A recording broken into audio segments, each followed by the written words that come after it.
Market లో invest చేసి మీ డబ్బులు డబుల్ చేసుకోవాలనుకుంటున్నారా? సుందరరామిరెడ్డి గారి లైవ్ సెమినార్ కి అటెండ్ అవ్వండి.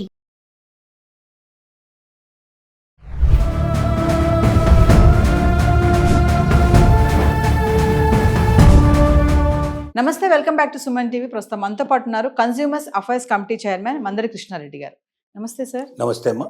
ఇప్పుడు పొల్లాచి సెక్షువల్ అసాల్ట్ కేసు అంటే ఏంటి సార్? దీని నుంచి అమ్మాయిలు ఏం నేర్చుకోవాలంటారు? బయట సమాజంలో చూస్తే అమ్మాయిలు పరిస్థితి సరిగా లేదు అంటే పేరెంట్స్ గైడెన్స్ లేక కొంతమంది నెగ్లిజెన్స్గా అమ్మాయిలు ఉండడం వల్ల కొన్ని చాలా ఘోరాలు జరుగుతున్నాయి. సో ఈ పొల్లాచి కేసు నుంచి మనం ఏం నేర్చుకోవచ్చు అంటారు? ఒక్కసారి దాని గురించి మాట్లాడుకోవచ్చు. పొల్లాచి గ్యాంగ్ రేప్ కేసు ఏదైతే ఉందో చాలా భయంకరమైన కేసు ఇది.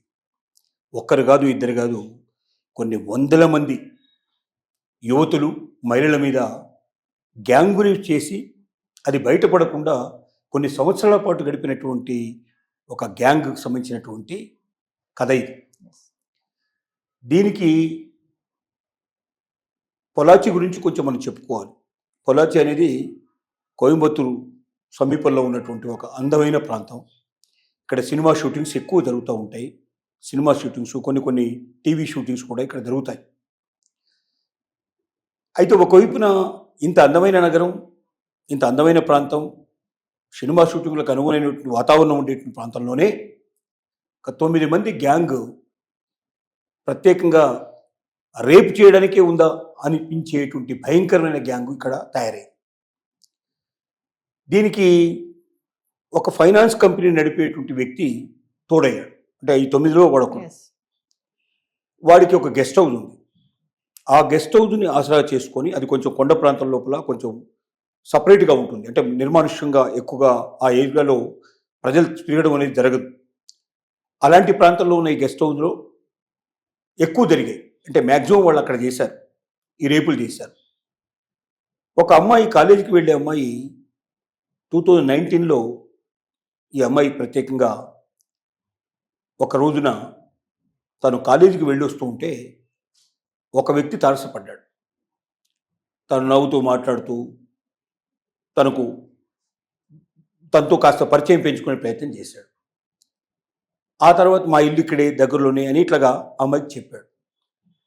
తర్వాత రోజు, మరుసటి రోజు ఆ అమ్మాయి బజార్కు వెళుతూ ఉంటే ఆ అమ్మాయిని మధ్యలో కారులో వచ్చి డోర్ తీసి, అలా సరదాగా మనం పొలాచి అంతా చుట్టొద్దాం, మంచి హోటల్లో భోంచేద్దాం రమ్మని అడిగాడు. డ్రైవ్ చేసే సీట్లో ఈ ఫైనాన్స్ వ్యాపారి కూర్చొని ఉన్నాడు. అతన్ని చూసిన తర్వాత, అంటే ఇతను ఒక్కడుంటే ఏదైనా వెళ్దామని కోరిక ఉన్నా కూడా అతన్ని చూసిన తర్వాత వద్దనే అమ్మాయికి, నేను రాను, నేను కారులో ఎక్కను, నేను నాకు వేరే పని మీద వెళ్తున్నాను, నేను రానంటూ బలవంతంగా చెప్పింది. చెప్తే కాదు, ఏం కాదు అని దగ్గరగా వెళ్ళి ఆ అమ్మాయిని లాక్కొని కారులోకి బలవంతంగా లాక్కొచ్చాడు. లాక్కొచ్చిన తర్వాత కొంచెం దూరం వెళ్ళారు.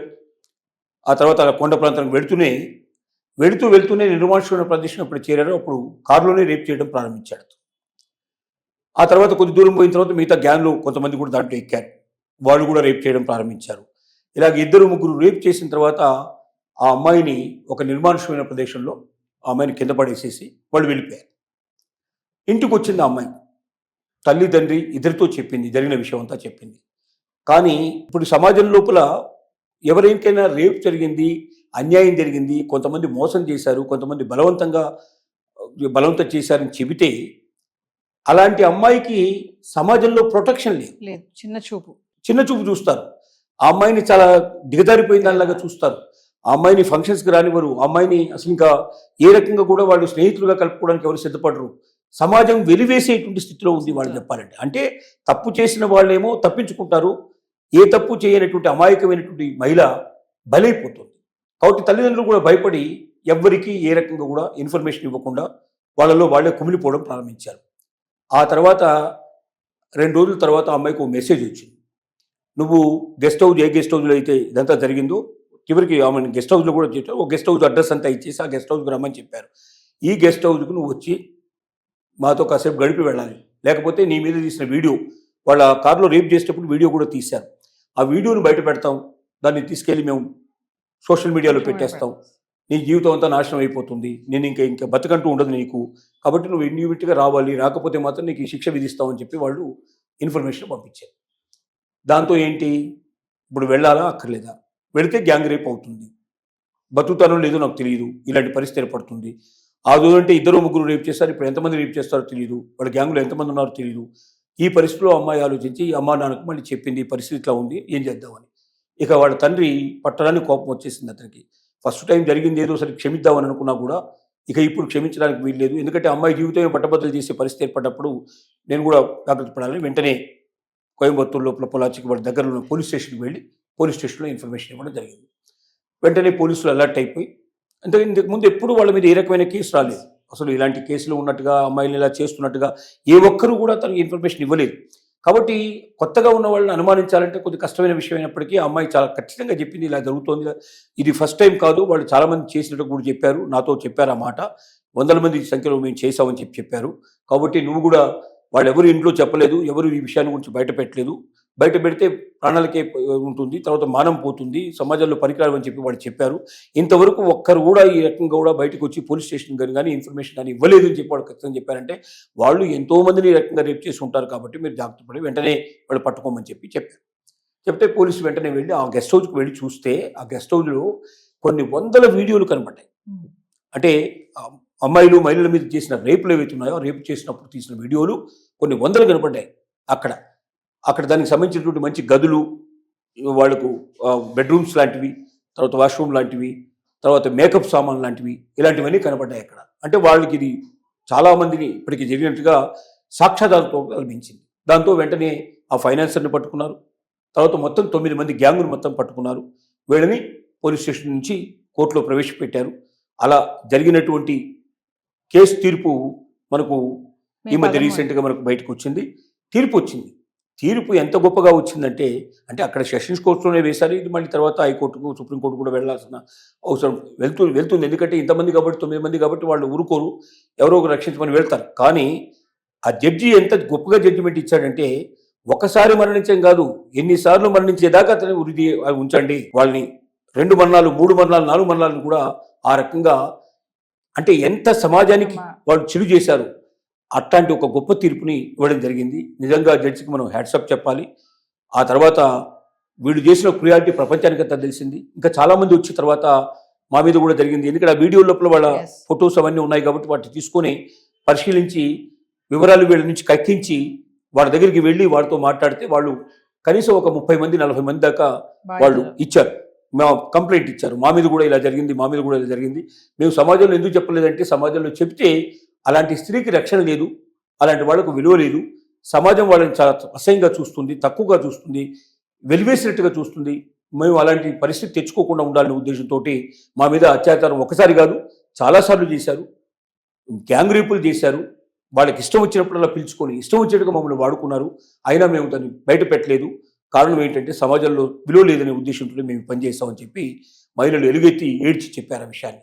ఇవన్నీ దృష్టిలో పెట్టుకుని జడ్జి గారు అలాంటి జడ్జిమెంట్ ఇచ్చారు. ఇది మనకేం తెలుస్తుందంటే, ఒకటి, ఇలాంటి గ్యాంగ్ రేపులు ఎక్కడైనా ఉండొచ్చు, ఎంతమంది, అందుకే ఒక అంచనా ప్రకారంగా 1000 మంది మహిళల మీద అత్యాచారం జరిగితే ఒక్క మహిళ మాత్రమే పోలీస్ స్టేషన్కి వెళ్ళి చెప్తోంది. 999 మహిళలు బయటికి రావడం ప్రతి చోట జరుగుతోంది. ఇది హాస్పిటల్స్లో జరిగే అవకాశాలు ఉన్నాయి, కాలేజెస్లో జరిగే అవకాశాలు, వర్కింగ్ ప్లేస్లో జరిగే అవకాశాలు ఉన్నాయి, సమాజంలో బయట వెళ్తున్నప్పుడు ప్రయాణాల్లో వెళ్తున్నప్పుడు మహిళల మీద జరిగే అవకాశాలు ఉన్నాయి. సొంత బంధువులే ఇంట్లోనే అనేక సందర్భాల్లో వయసు సరిగ్గా వచ్చిరాని పిల్లల మీద, ఆడపిల్లల మీద అత్యాచారం చేసే పరిస్థితులు జరుగుతున్నాయి. ఇది ఎంత ఘోరం అంటే, సమాజంలో ఇంతకన్నా బలైంది, ఇంతకన్నా బాధాకరమైంది, ఇంతకన్నా విషాదకరమైంది మరొకటి లేదు. కాబట్టి పోలీసు వ్యవస్థే కాదు, ప్రభుత్వమే కాదు, సమాజ సేవకులు ఎంతమంది అయితే ఉన్నారో అందరూ దీని మీద ఆలోచించాల్సిన అవసరం ఉంది. మహిళలకు ఇంత స్వాతంత్రం ఇచ్చాము, అంత స్వాతంత్రం ఇచ్చాము, ఈ ఉద్యోగాలు ఇస్తున్నాం, ఆ ఉద్యోగాలు ఇస్తున్నాం చెప్తున్నారు. కానీ అన్నిటికన్నా భయంకరంగా బలిపశువుల్లాగా మహిళలను ఉపయోగించుకునేటువంటి సమాజంలో మనం బతుకుతున్నందుకు మనల్ని మనమే అసహించుకోవాల్సిన పరిస్థితి ఉంది. ఎందుకంటే మనల్ని కన్నది అమ్మ, మనకు తోడుగా నిలబడేది భార్య, ఒక స్త్రీ. కాబట్టి మనకు తోడుగా నిలబడే చెల్లె ఒక స్త్రీ. మన అమ్మాయిల మీద, మన ఇంట్లో వాళ్ళ మీద జరిగినప్పుడు మనకు అర్థమవుతుంది ఎవరి మీద జరిగినట్టు. కాబట్టి ముందుగా సింపతి ఇవ్వడం నేర్చుకోవాలి.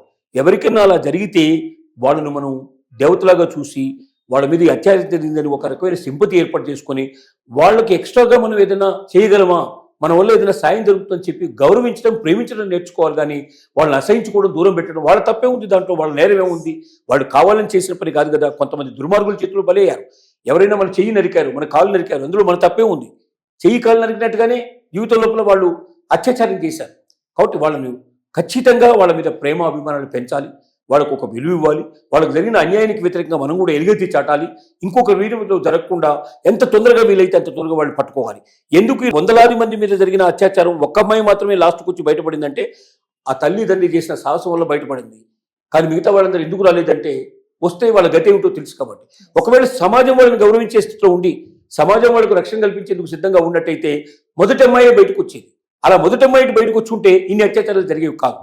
కాబట్టి సమాజం యొక్క బాధ్యత ఉంది, తల్లిదండ్రుల యొక్క బాధ్యత కూడా. తమ పిల్లలు ఎక్కడికి వెళ్తున్నారు, ఏం చేస్తున్నారు ఎప్పటికప్పుడు ఎంక్వైరీ చేయాల్సిన అవసరం ఉంది. ఆడపిల్లలు కూడా స్వేచ్ఛా స్వాతంత్రాలు ఉన్నాయని ఎవరితో పడితే వాళ్ళతోటి కొత్త వాళ్ళని ఎవరినో పరిచయం చేసుకుని చాట్ చేసుకుని, ముఖ్యంగా ఇప్పుడు సోషల్ మీడియా వచ్చినాక ఇది బాగా పెరిగిపోయింది, విపరీతంగా పెరిగిపోయింది. కాబట్టి ఎక్కడో పరిచయం అయ్యి ఏ ఫేస్బుక్లోనో ఏ చాట్లోనో వాళ్ళు పరిచయమైన వ్యక్తులు నిన్ను రమణంగా నువ్వు వెళ్ళిపోయి వాళ్ళకు లొంగిపోయి చివరికి నీ జీవితాన్ని నువ్వు నాశనం చేసుకునే పరిస్థితి రాకూడదు. కాబట్టి ఎట్టి పరిస్థితుల్లో కొత్త వ్యక్తులతో పరిచయాలు కానీ కొత్త ఆలోచనలు కానీ వెళ్ళకూడదు. ఒక జీవితం లోపల నువ్వు స్థిరపడి ఒక నీకు సంబంధించినటువంటి ఏ కలీగో లేకపోతే నీ పక్క వాళ్ళు ఎవరన్నా అన్నా కూడా దూరం వెళ్ళాల్సిన అవసరం లేదు. నువ్వు అందరి ముందు పబ్లిక్లో ఉండేటువంటి విషయం చూసుకోవాలి తప్ప పబ్లిక్ని దాటిపోవడానికి నువ్వు ప్రయత్నం చేయకూడదు. చేస్తే నీ మీద ఏ రకమైన వేటుపడే అవకాశం ఉందనేది ఒక గుణపాఠం ఇది. ఈ గుణపాఠం అందరూ మహిళలు, ముఖ్యంగా కాలేజీ గోయింగ్ లేడీస్ ఎక్కువగా, అమ్మాయిలు ఎక్కువగా దీని గురించి ఆలోచించాల్సిన అవసరం ఉంది. సమాజం కూడా చాలా మారాల్సి ఉంది, ప్రభుత్వాలు కూడా చాలా కటుగా ఉండాల్సిన అవసరం ఉంది, పోలీస్ డిపార్ట్మెంట్ మరింతగా ఎలాంటిగా ఉండాల్సిన అవసరం ఉందని మనం విజ్ఞప్తి చేస్తున్నాం. Thank you sir.